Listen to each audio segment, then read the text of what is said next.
I want you all to imagine a situation for yourself. Imagine that you are in a room that's totally dark, pitch black dark. You use your hands to locate a switch on the wall, find it, and press it. It clicks, but nothing happens. The darkness prevails.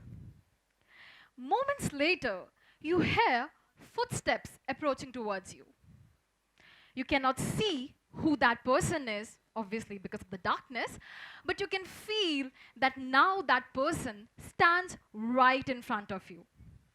Slowly but suddenly, the light starts to seep in and touches your eyes. But who is that person? How did they magically manage to bring in the light? What is this room that you are in? And wasn't the light switch working in the first place? I'm going to come back and answer all of these questions. But before that, let me tell you that how I reached this dark room. Not once, not twice, but 3 times. So for the first time, let's go back to the year 2016 when I was serving as the president of an international social service club. This social service club invites and attracts about thousands of youngsters every year from various walks of life. But with 100 different perspectives come different opinions. So on one fine day, as a part of the social service club, I was conducting interviews for the project head of a newly launched community service project. Out of the 4 youngsters that had come forward for the interview, one of them was a boy who, in the opinion of many, was a loner. He was a person who kept to himself, and weirdly, he wore full sleeves, high necks, and tights during the scorching summers.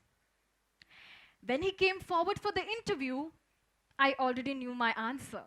And instead of asking him the general and basic questions about himself, his likes, his experiences, I just asked him, how do you think that you are suitable to lead a project and an entire team when you don't even like to interact with people?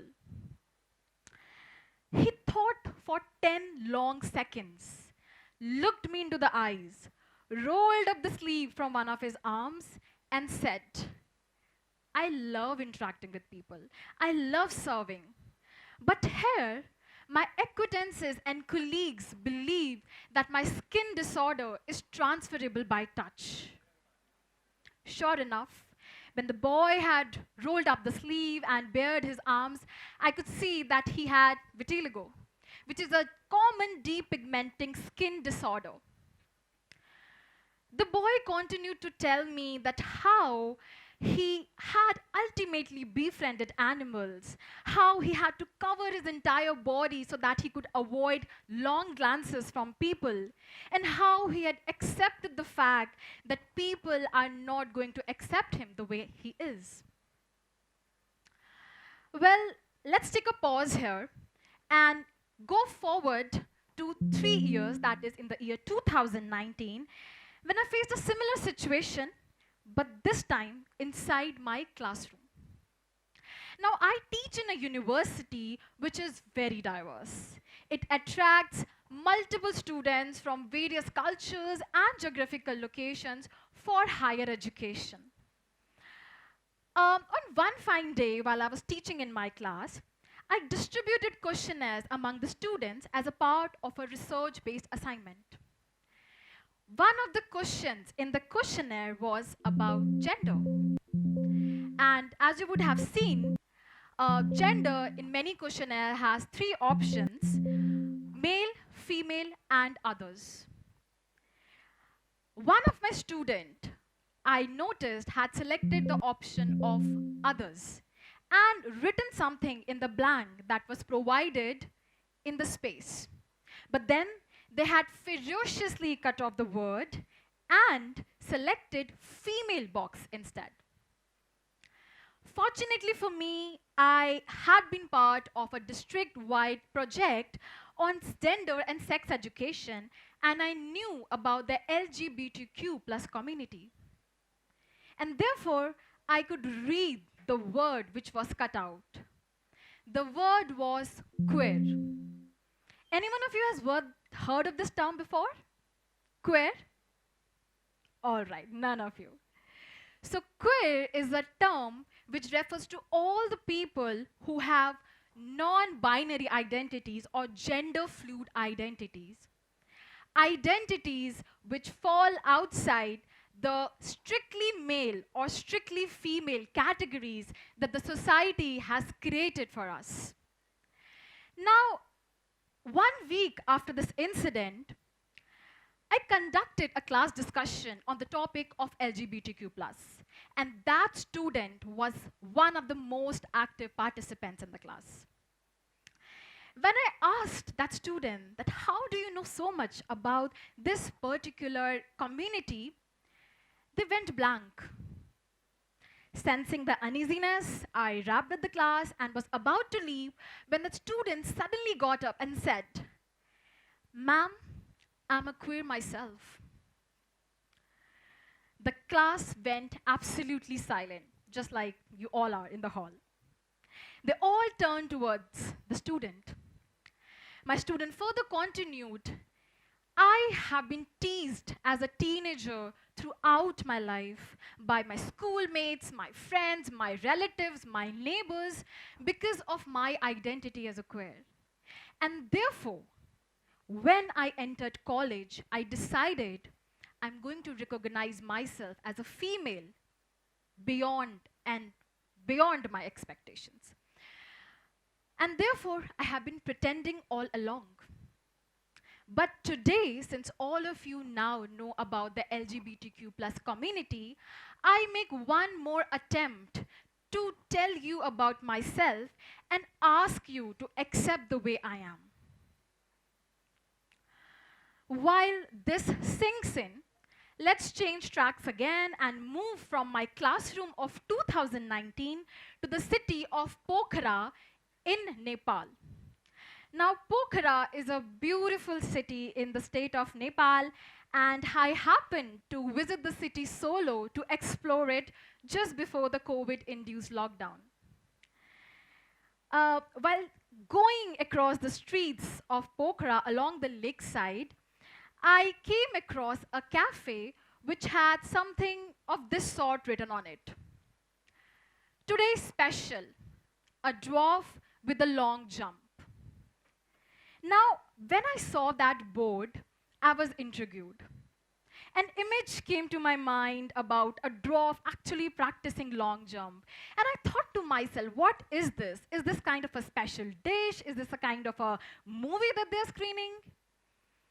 And since I was so curious and hungry as well, I went inside the cafe, sat down, and with a smirk, I asked one staff, "Hello, क्या मुझे एक dwarf with a long jump मिल सकता है?" He looked back at me, smiled, and called someone from the kitchen. Within minutes, there was a man about 4 feet tall standing in front of me. I was shocked. I clutched my heart literally and thought to myself, oh my God, is this some kind of a prank? Is this some kind of a blind date that I have unknowingly enrolled for? And that person in front of me said to me, "Namaste. मैं यहाँ का chef हूँ और मुझे अच्छा लगेगा अगर आज शाम 6 बजे आप मेरी लॉन्ग जंप की स्टोरी सुनेंगे." Then I was introduced to what this amazing cafe was doing. Every evening at 6 p.m., they had one of their staff members share their stories with anyone who would like to hear them. The staff members were diverse in themselves. They had one dwarf, they had 2 African ladies, they had 1 sick man, they had 3 Nepalis. And they would share stories about their experiences, their skills, their interests, their likes, their dislikes, their hopes, their aspirations. And that is how, that evening at 6 p.m., I got to know the story of a dwarf who was not only a great chef, but also a champ at the sport of long jump. Three different places at three different times, but similar experiences which made me discover the same thing. I was in a room. This room was my classroom. It was an international service organization. It was a cafe in a foreign city. All of them promoted and embraced diversity. But despite that, I could not understand the perspectives of the diverse people. Only when those different individuals came to me, introduced their identities to me, did the light seep in. So let's go back and answer the three questions that we raised in the very beginning. Who was that person who came to you in the dark room? How did they magically manage to bring in the light? What was that room that you were in? And wasn't the light switch working in the first place? The room is your workplace, it's your organization, it's your institution, it's your community in general. The light switch on the wall is a small attempt undertaken by your organization to bring about diversity. Clicking on the switch may turn on the light, it may light up the room, but it does not guarantee that people in the room will be able to see through. The people in the room may still witness darkness because of the absence of inclusivity. And in such a situation, it is your responsibility. You as a diverse individual has to come forward to lift the curtains that's clouding the minds and the eyes of the people in the room. That is your colleagues and your friends. You are the harbinger of light. You, an individual who is distinctive in terms of your culture, your gender, your physical abilities, your educational background, your color, your geographical location, you have to take the step to accept yourself before you expect others to accept you. You have to be the one who is confident in yourself and takes pride in sharing your stories without waiting for the top management to provide you a platform. And believe me, people will listen. Not only will they listen, but they'll also embrace your individuality. So what happened in the case of my three stories? What happened when the curtain was lifted from my eyes? The anecdotes did not end there. In case of the boy with the vitiligo, I selected him as the project head, but with a task. I asked him to create a team for that particular project by converting his supposed weakness into his strength.